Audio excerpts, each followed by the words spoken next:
Hi everyone, and welcome to another session of the London Financial Regulation Seminar. That is an interdisciplinary group of experts led by the Center for Commercial Law Studies and our Institute of Banking and Finance under the leadership of Professor Rosa Lastra and myself. Today we have the pleasure to host Professor William J. Magnuson, who will discuss his last book that is titled For Profit, A History of Corporations. Professor Magnuson is a professor at Texas A&M Law School, and previously also he taught law at Harvard Law School and worked as an associate in Sullivan and Cromwell.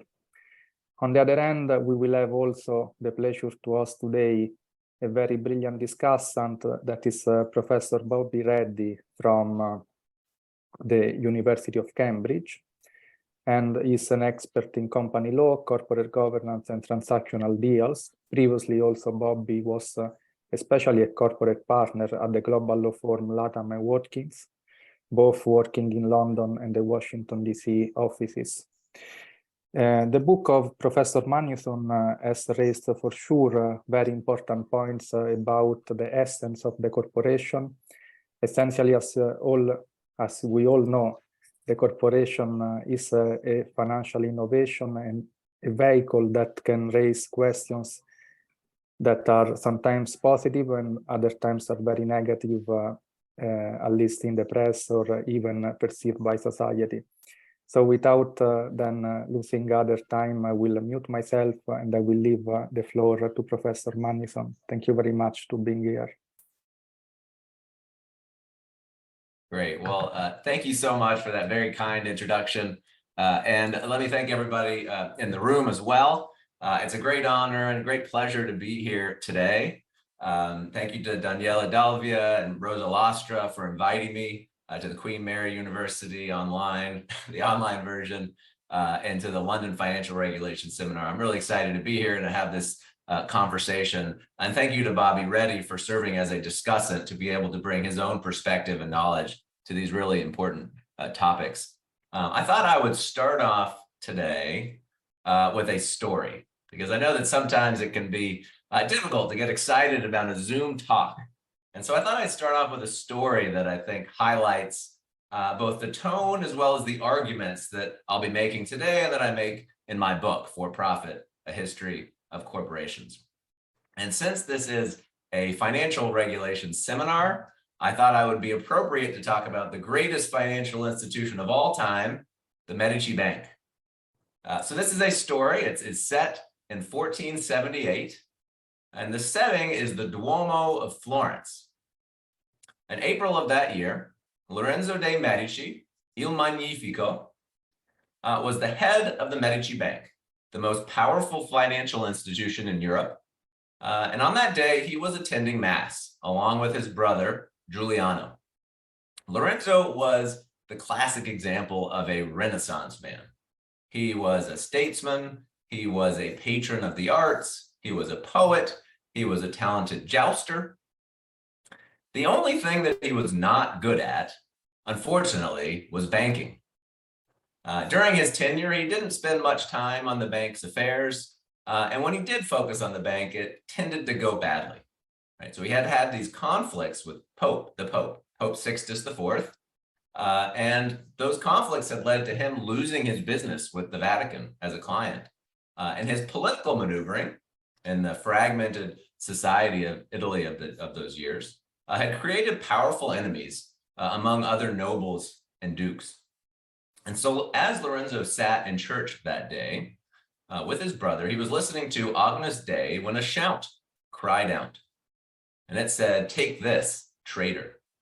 Two men in hoods surrounded his brother, pulled out their daggers, and stabbed him to death. Lorenzo looked up and surprisingly saw two priests closing in on him, and they had pulled out knives as well. Lorenzo sprinted for the sacristy, and he quickly barricaded himself behind the bronze doors. Outside the Duomo, the conspiracy was unfolding. A group of conspirators rode through the streets at the head of a group of hired mercenary crossbowmen, and they cried out freedom. They were hoping that the Florentines would support them in overthrowing the reign of the Medici family. And as Lorenzo was sitting in his sacristy, he started to figure out what had happened. Right behind the plot were some of the most powerful players in Italy of those years. So first there were the Pazzis.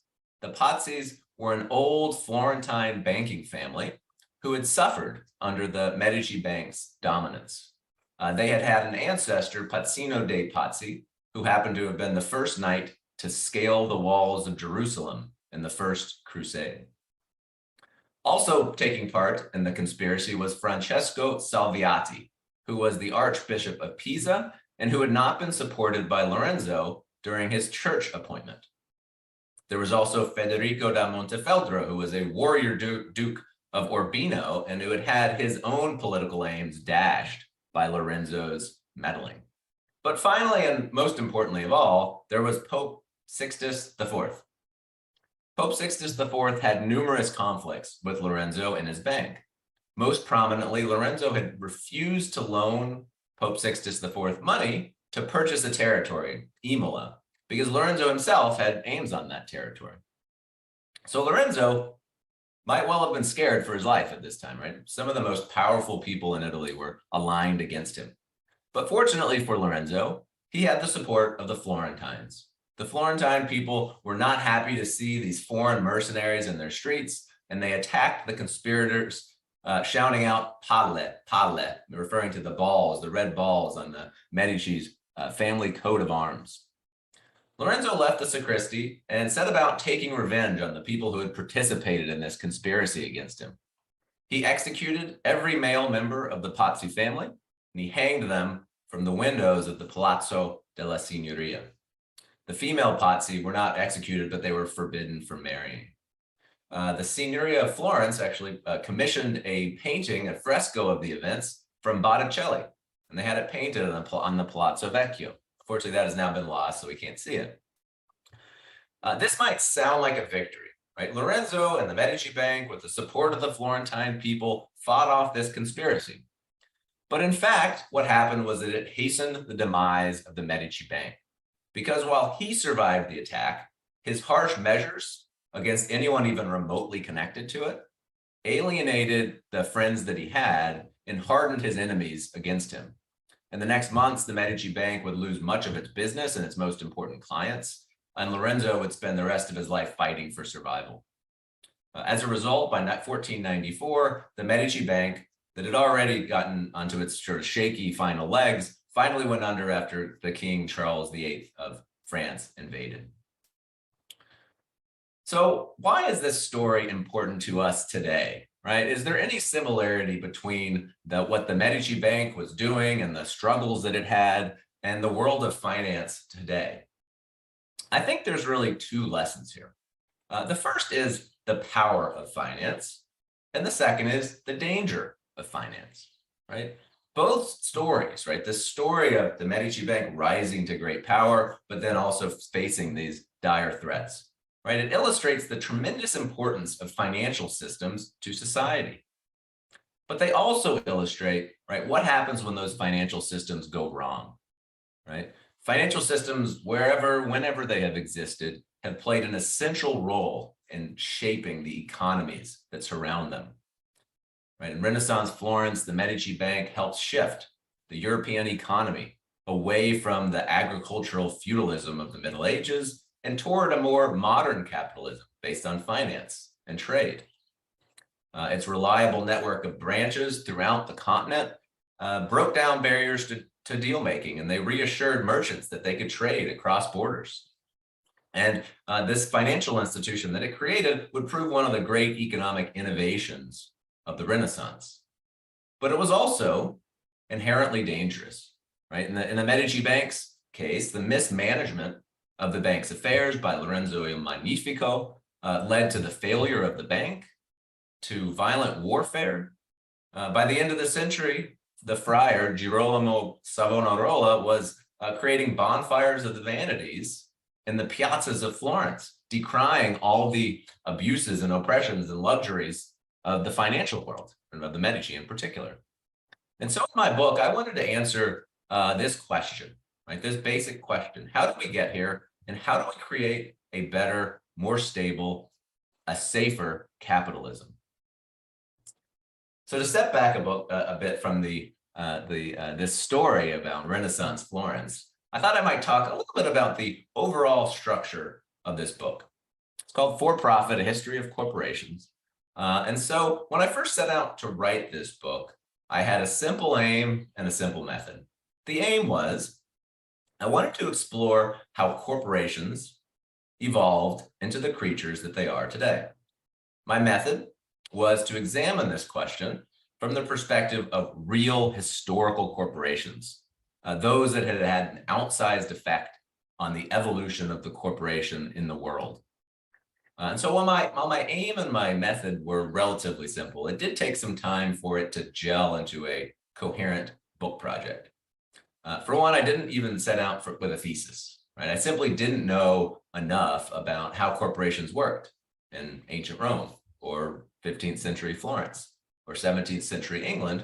And so I needed to learn before I had an idea where I wanted to go.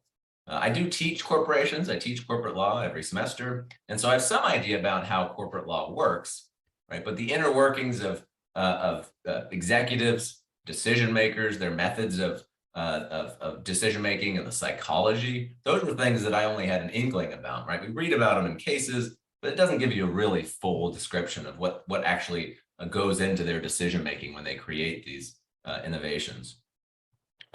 Another, perhaps even more fundamental problem was definitional, right? So we're lawyers, and so we think a lot about definitions. This book is titled A History of Corporations. So that does raise the question, what is a corporation? And it might strike actually many people in the room today that the Medici Bank isn't really a corporation.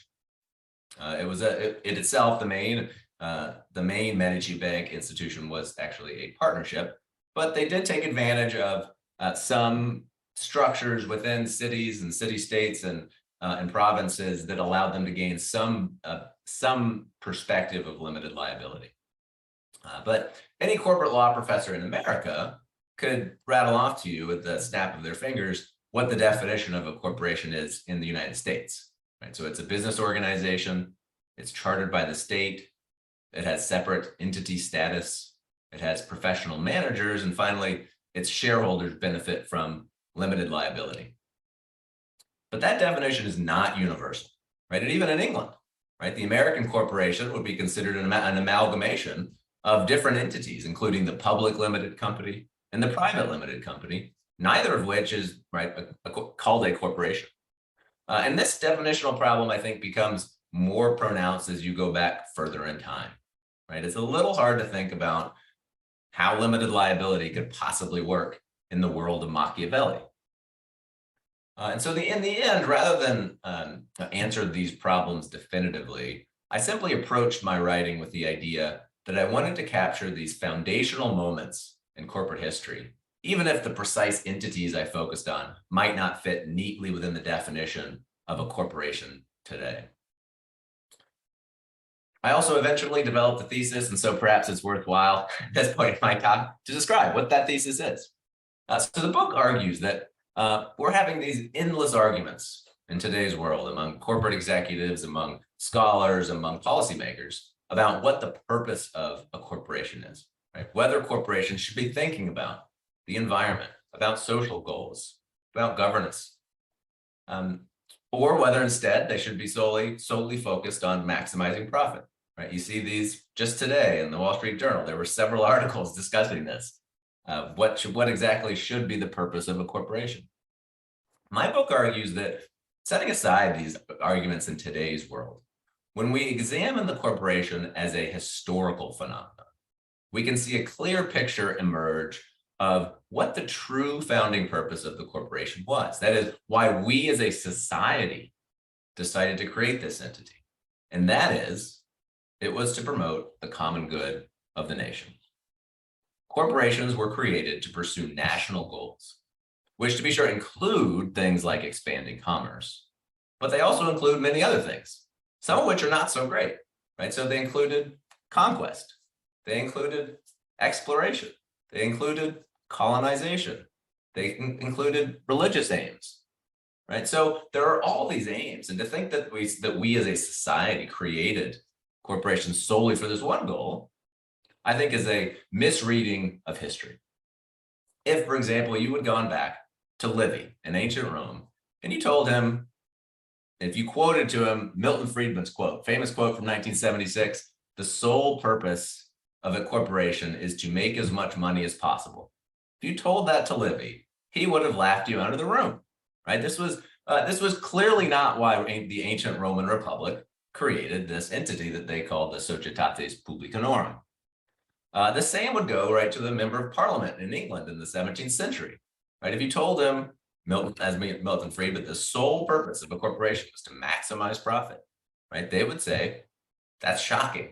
That's not why Queen Elizabeth is creating the East India Company. Everyone knew, right, that the Societates Publicanorum of ancient Rome were about extending the power of the Roman Republic.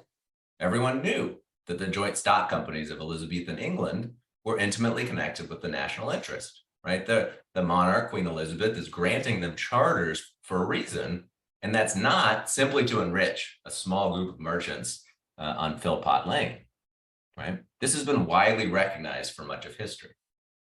And in fact, this is probably a good time for me to talk a little bit about the most famous philosopher of capitalism and corporations, and that is Adam Smith, right? He's widely considered the founding father of the philosophy of capitalism. And he's most famous for his invisible hand analogy.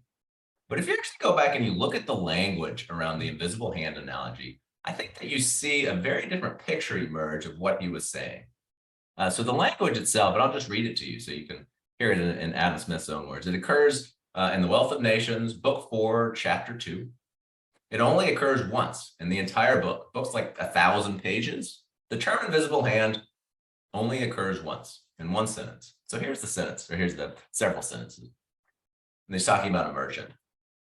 By directing his industry in such a manner as its produce may be of the greatest value, he intends only his own gain.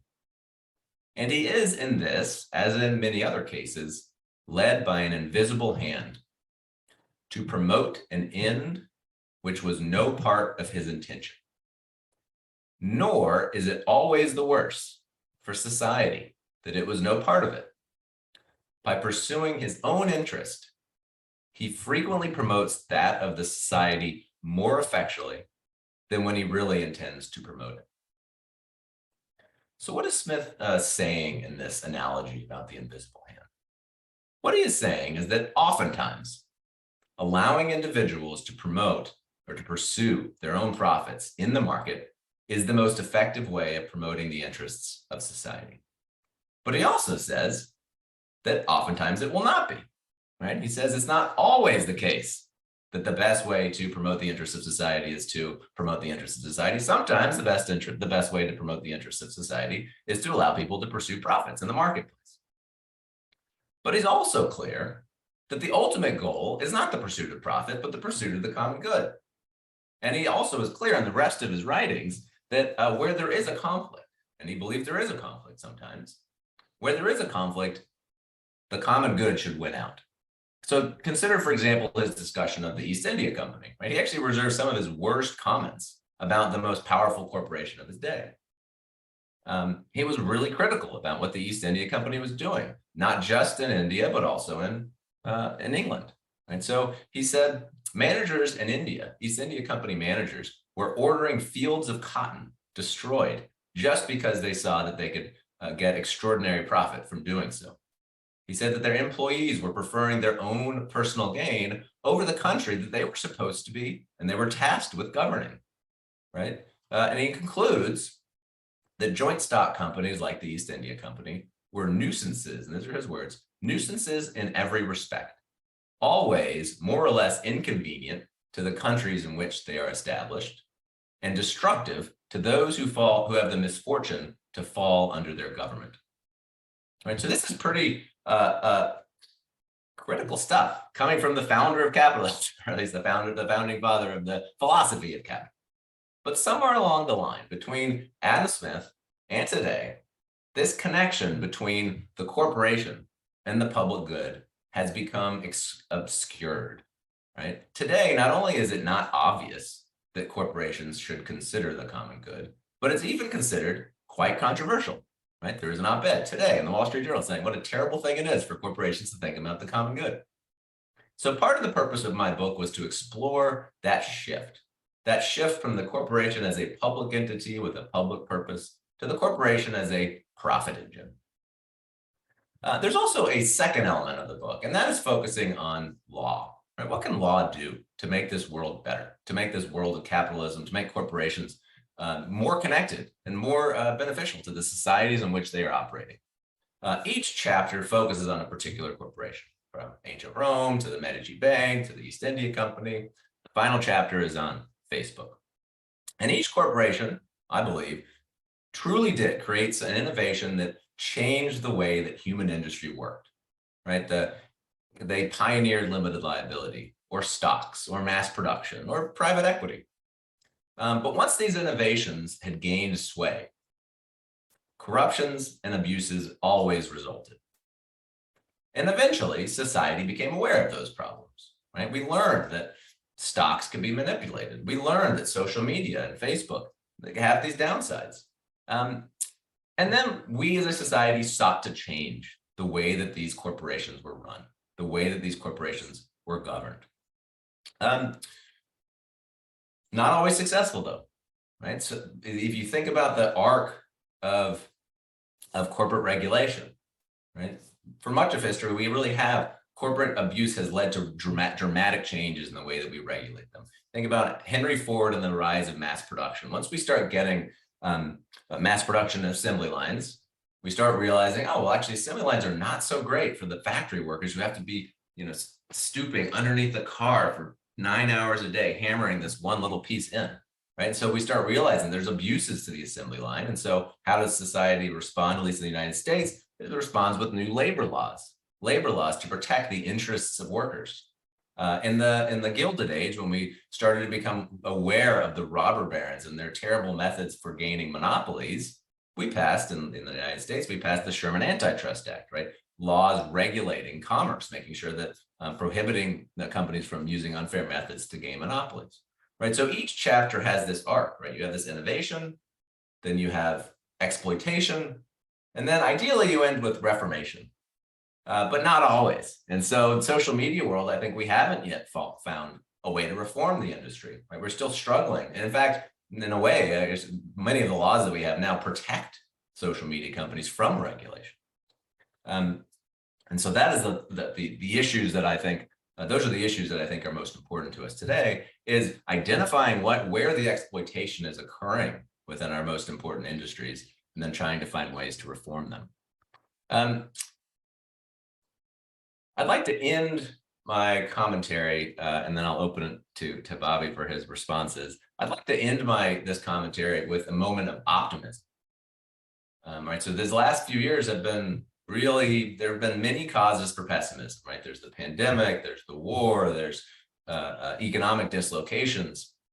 And so in a way, writing this book was an outlet for those moments of existential crisis that I've been having for the last 3 years. But there is also, I think, hope. One of the most striking features of corporations throughout history is their remarkable ability to channel human effort into productive enterprises, right? There's something, I think, magnificent about the tale of Henry Ford, right? He invents a car, he's not the first, but he's one of the first to invent a car in 1904. Within a decade, he has assembled a team capable of making 10,000 cars a day. And it totally transforms the American economy and the way that Americans live their lives. I think there's even something awe-inspiring, whatever we may think about Exxon's broader effects on society and the environment. I think there's something really awe-inspiring about Exxon's engineers fanning out around the world looking for hidden catches of oil in some of the most difficult to reach places in the world, things like the Arctic and the bottom of the ocean. And I think even there's something pretty cool about what Mark Zuckerberg did, what he accomplished with Facebook, right? He assembled this team of coders into building Facebook that became a website that today serves about 3 billion people, and it provides its services for free, right? And he was a 19-year-old college student when he did that. I think that's pretty awe-inspiring. The corporation, at its heart, I think, is a testament to the power of cooperation, right? Of people working together towards a common goal. And that if we can direct them towards pursuing the right goals, the world can be a much better place because of the existence of corporations. Okay, so with that, I'll stop and I'll open it up to Bobby. Thank you very much.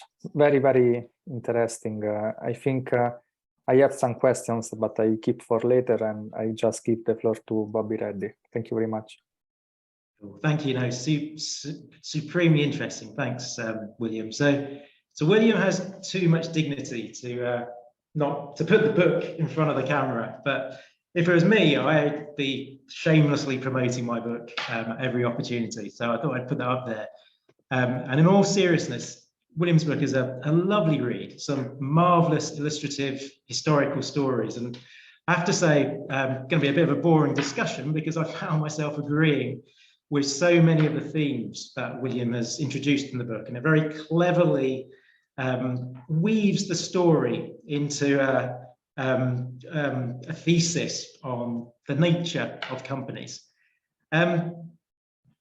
A lot of what I'm going to say reiterates what William has just said, but perhaps looks at it from a couple of slightly different angles. So just to summarize again, so the book elucidates the story of the corporation. It takes us from the very start, where it seems that corporations were born from a purpose to be a force for good in society. Now, although those who operate companies can profit from them, it was thought that the pursuit of profits was complementary to and potentially beneficial to the interests of society.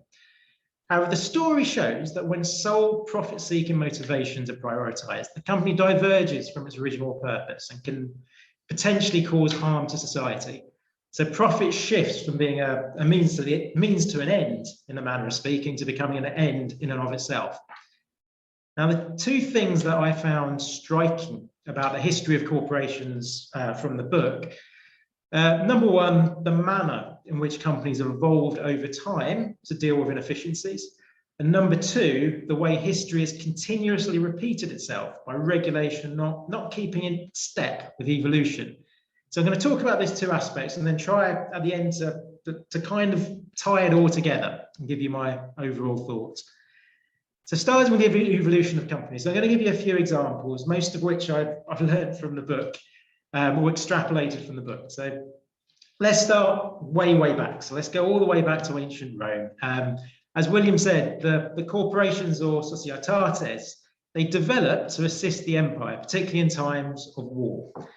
However, since a long-term connection with the government was required, it was crucial that they survive beyond the lives of those who operated them, leading to the Societates Publicanorum, which had limited liability and corporate personality. Obviously, quality is very familiar today, and that would ensure that those companies are long-living and can pursue long-term goals.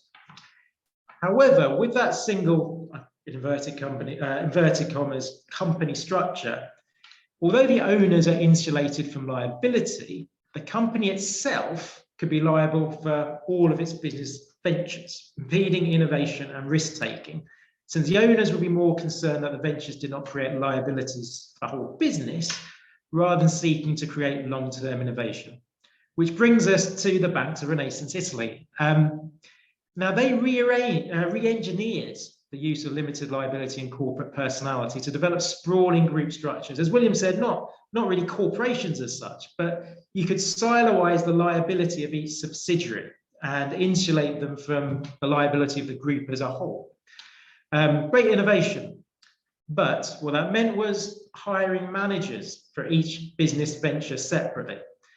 Now, again, coming back to the pursuit of profit and solely profit, those individual managers in pursuit of their own financial interests, rather than the interests of the businesses they managed, could become lazy, greedy, or irrational, since they did not have any stake in the success of each branch.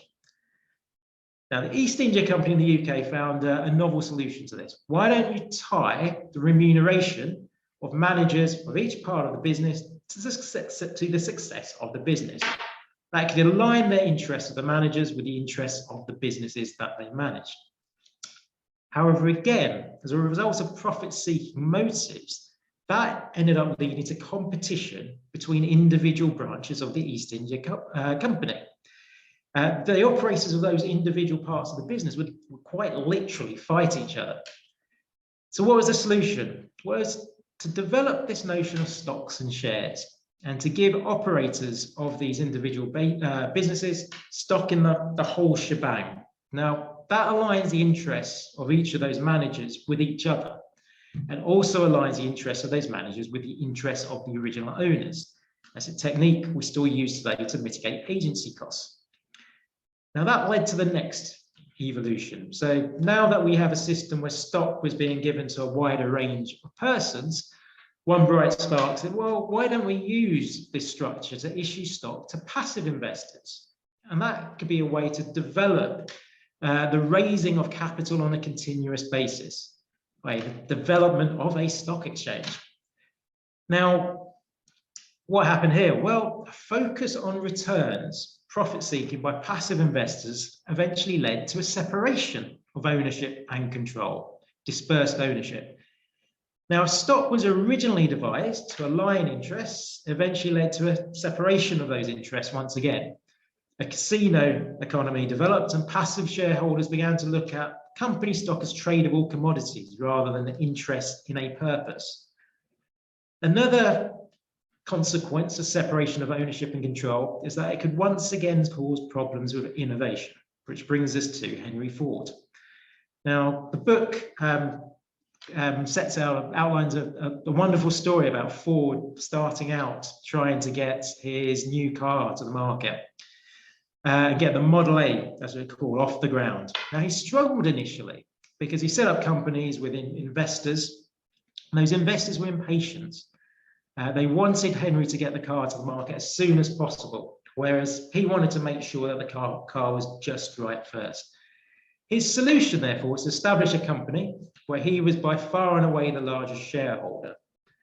Now, the downside of that is it means that a founder or visionary has to maintain a huge interest in the relevant company in order to retain the necessary control, preventing crystallization of wealth and diversification. So what's the evolution there? Well, one possible evolution is dual class stock. Now, we've seen this structure adopted in droves in the startup, especially tech industry. And that allows a founder to crystallize wealth by relinquishing a majority of the equity in a company, but while retaining control through holding multiple voting rights shares. So again, the company form has evolved to get over these issues of profit seeking that perhaps tainted a previous structure. That takes us to present day and gets us to the end of the book, where the book canvasses the experiences of startups and notes that founders are perhaps taking too many risks. Now, this could possibly be a manifestation of founders becoming too powerful. And William's words, moving too fast and breaking things. Now, each evolution did not necessarily develop due to a pure pursuit of profits. And in some cases, the evolution occurred to rectify issues that had arisen due to a one-eyed pursuit of profit. But with each evolution, the pursuit of pure profit eventually tainted the relevant innovation. Now, the company form will continue to evolve, and we now await the next evolution. But the next striking element is that even with all of those evolutions, it seems that the same problems keep arising. So that brings me to the second aspect, and that's history repeating itself.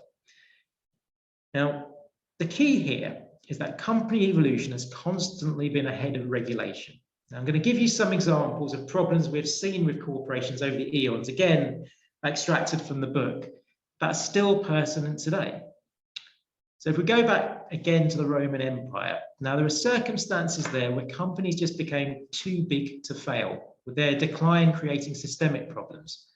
That's exactly what we saw during the financial crisis of 2008-2009 with the big banks. Same thing happened again.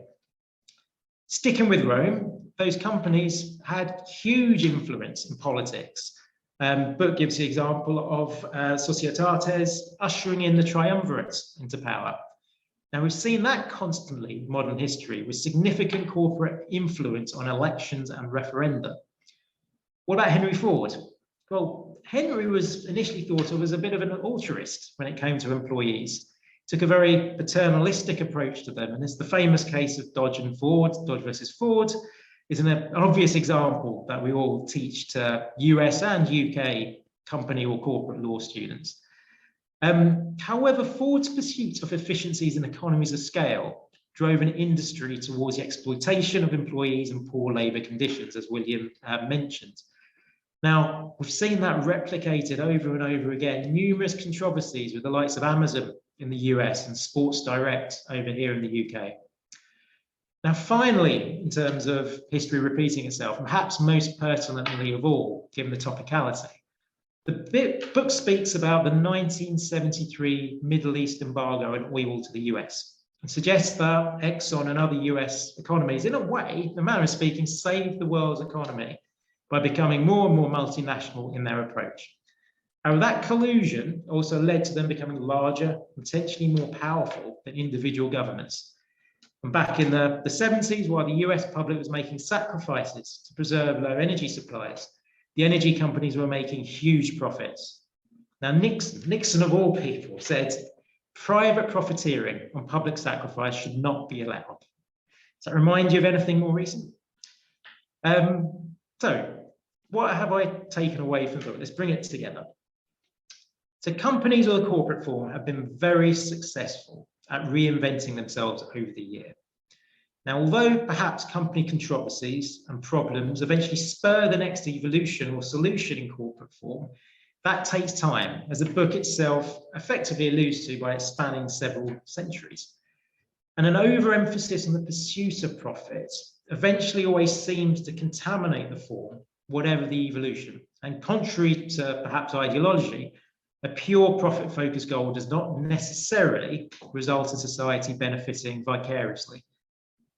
So for me, it's important that regulation proactively determines how each evolution could potentially impact society, rather than a Panglossian view that assumes that the markets will correct everything very quickly. Now, towards the end of the book, William includes an excellent and really thorough checklist of guiding principles to kind of fix corporations. And it's here that William and I perhaps diverge ever so little, only a tiny bit. But I agree with nearly all the guiding principles, but maybe I have slightly less confidence. I'm not quite as much an optimist, slightly less confidence than William that corporations will adopt them without a significant nudge. Having said all that, I truly believe that the vast majority, there's some bad apples, but the vast majority of directors and managers on an individual basis would, if asked, say that they want to do good, ensure that their corporations are run for the benefit of society, they are purposeful. How the incentives within and external to companies often take them in different directions. And it's those incentives I believe have created the litany of issues highlighted in the book over the centuries. So therefore, a blind faith in companies and shareholders eventually working for the benefit of society for me is kind of misguided. This is no more evident in the area of climate change. So the current UK and broadly international approach is to further and further push responsibility for environmental impact of corporations onto shareholders. And maybe that's going to work at the margins, but even then it's going to take too long. So I believe it's time for governments to take responsibility for regulating on issues, really difficult issues that impact non-shareholder stakeholders, and that governments should be held accountable for those regulations rather than just simply passing the buck to shareholders. Don't have time for failed policies, and it will ultimately just lead to governments blaming corporations and shareholders. Corporations operate and evolve in accordance with the incentives ingrained in their very nature, and perhaps we shouldn't really blame them for doing so. I'm just going to read a short passage from the book. And the book points this out in relation to regulation. So just written this down. So some argue that these schemes are inconsistent with free markets and disincentivize hard work and ingenuity. But the invisible hand's grasp is porous and imperfect. For the greater good of all, society must ensure that corporations share the pie with everyone at the table. So I'm going to leave you with that for now. Thank you for your time. Congratulations, William, on a fascinating and truly impressive piece of work. Thanks. Thank you very much. Very interesting discussion. Thank you very much, Bobby. I think, another thing that was coming in my mind was Frank Knight and Risk, Uncertainty and Profit as a book. So the fact that, of course, he was an economist in the US, and also he distinguished between risk and uncertainty, and essentially, while risk is a measurable entity, uncertainty is something that we cannot measure, we cannot predict, and is something that we can only experience, but there is where there is financial innovation. So essentially, even this invisible end is deriving from the anxiety of ourselves, how we live our life, and we need a symbol, we need something that can give us a sort of comfort. And so the invisible end is also a symbol of that. Essentially, it's coming to assure men that everything is going well. Although sometimes, as we have seen also historically, things that can go wrong, and sometimes even especially wrong. On the other hand, I think even the VOC in Amsterdam, yes, is something that I started to examine, because I'm currently also writing a book on the speculator of financial markets. So essentially, I saw many triggers of speculation. So also the Societas Publicanorum in Rome, there was, some passages, and I think you also cite in the book about the speculation that those companies that were carrying out the partes carissimas that were essentially the speculation of shares in shares. Maybe, it's something that we still don't know, because at that time in Rome was still, was not present like the stock exchange or this kind of idea of concept. But still, Cicero is speaking about that, is speaking about the speculation. So speculation, human beings, is not always something negative. And I think this is also a right message. I like the message that you give essentially about the hope of humanity in some way. So this is something that, I also share in this book that I will publish later. But your book for sure has been a big inspiration. So thank you very much for that. So before I leave the floor to the audience, if there is any question, I wanted to ask a question that is a little bit particular maybe. So because we speak about the purpose of companies, there is a special purpose in the US that, between 2020, 2022 has been very famous, is the SPAC. What do you think about this vehicle that is a financial innovation, but has created a lot of problems in the US?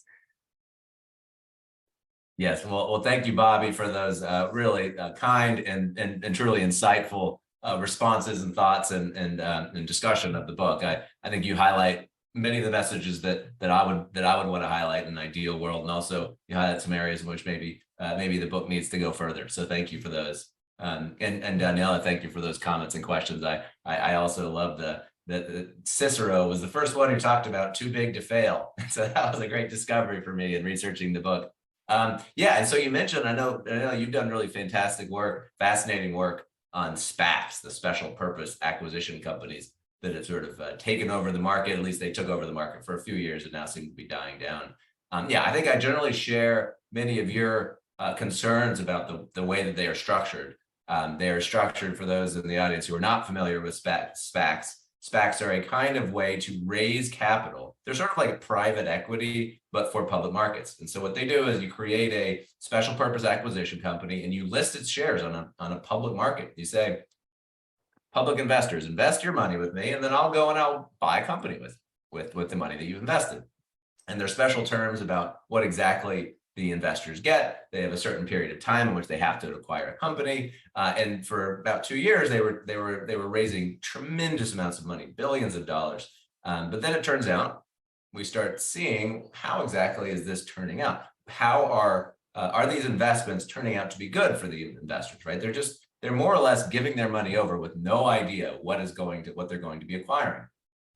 And a number of studies have suggested that SPACs actually receive SPAC investors, at least those who stay invested, receive lower than average market returns. So I'm very concerned about the structures. I think one of the deep problems that they've really been unable to solve is that they take advantage of the lack of sophistication of the average investor, right? These are really complicated investments, right? You have to read a 60-page scholarly article to understand what the incentives are.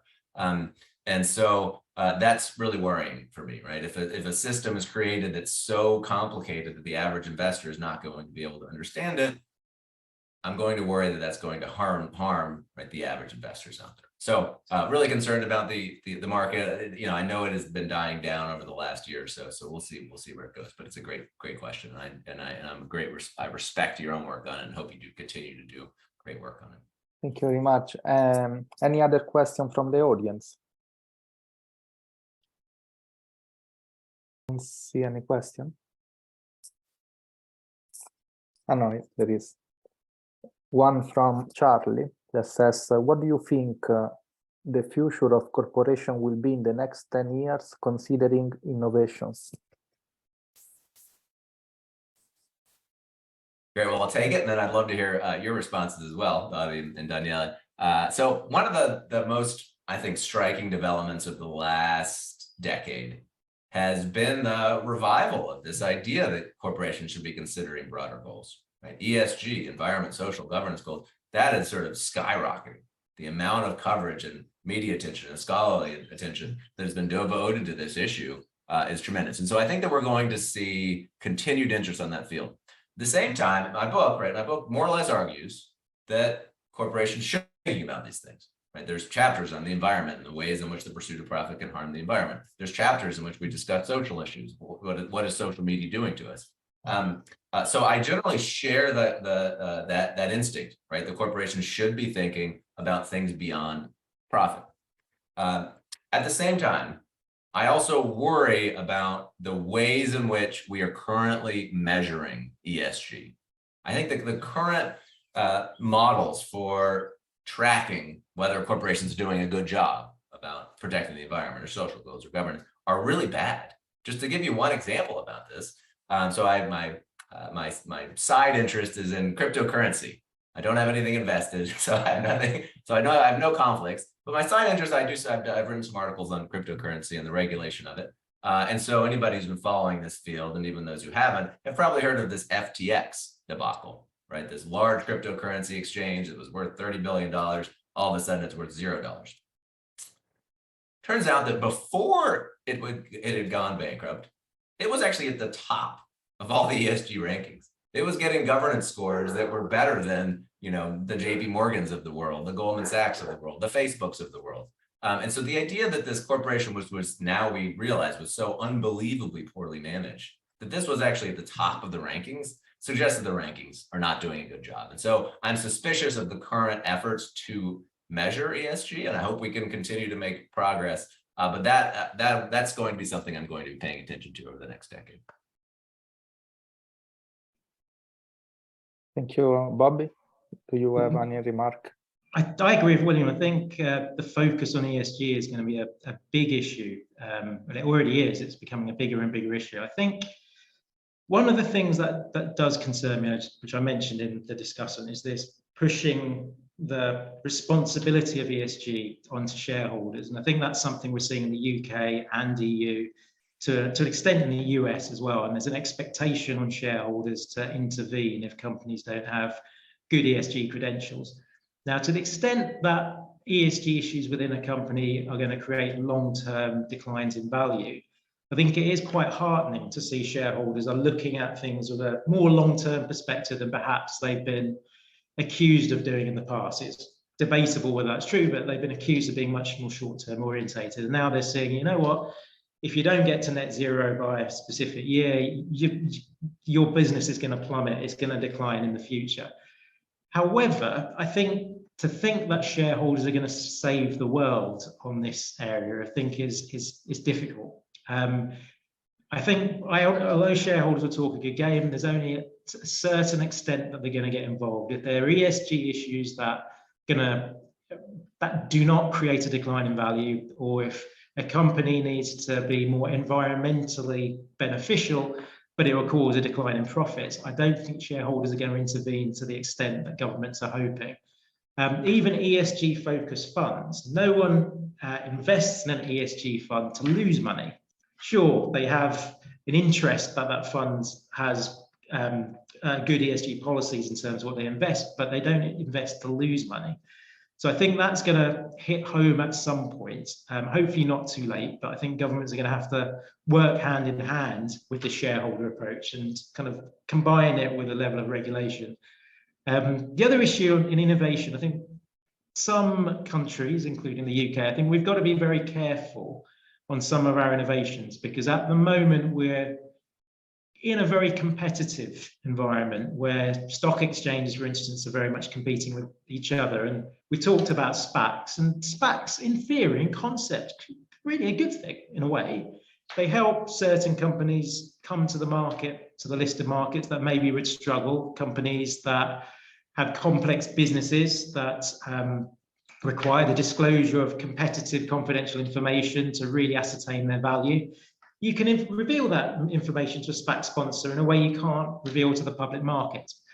Similarly, it allows retail investors to come in at an earlier stage. So in theory, they could be great, but it comes back to incentives again, and all the incentives are in the wrong direction. And that's what creates the pernicious aspects of SPACs. And I think this race to get as many IPOs as possible could lead to some innovations that are maybe not beneficial to society. But that's the pessimistic part of me speaking. I agree absolutely. I mean, I think also the part, especially, I was writing a paper about systemic liquidity risk. So all why we rely so much on liquidity. So probably also the future of the corporation should be to rely less on liquidity. Should be essentially also for central banks to avoid this continuous intervention to save essentially the market in the name of financial stability.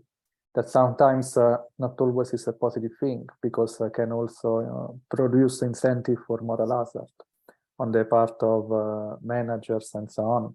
So I think these debates will be forever. So it's actually something that has always been there from ancient Rome until the VOC, until SPACs and so on. I mean, they will continue forever. And I think all of us, the good thing is that we can always try to portray a possible solution. And this debate will always be a new part that can enrich the discussion. So I think we also reach almost the time to close this event. And I would like again to thank William and Bobby for this wonderful presentation, and I hope one day that we can meet again in person. Thank you very much, and thanks to the audience also to join. Thank you all. It's such a pleasure. Thank you.